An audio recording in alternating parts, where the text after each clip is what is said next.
बहिणींनी आलेले पैसे बँकेतून लवकर काढून घ्यावे। भाजपचे लोक म्हणालेत की पैसे परत घेणार। या शब्दात सुप्रिया सुळेंनी सरकारला टोला लगावलाय।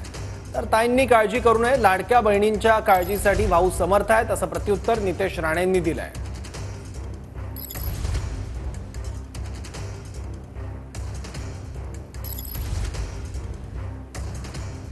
आत्ताच इलेक्शन आलंय का अपेक्षा करता तुम्ही? ते माझ्या बहिणींना मी विनंती करते की तुम्ही पटकन ते काढून घ्या बँकेतून, कारण का ते भारतीय जनता पक्षाचे दोन लोक म्हणतात ते परत घेतील।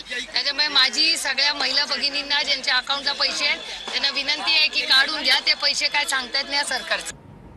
खात्यातून पैसे काढणं मध्ये ताईंचा कदाचित पीएचडी वाटतोय आणि म्हणूनच अन्य लोकांना सूचना त्या देत आहेत। म्हणून या महाराष्ट्रामध्ये आमच्या सगळ्या लाडक्या बहिणींनी कुठलीही चिंता करू नये।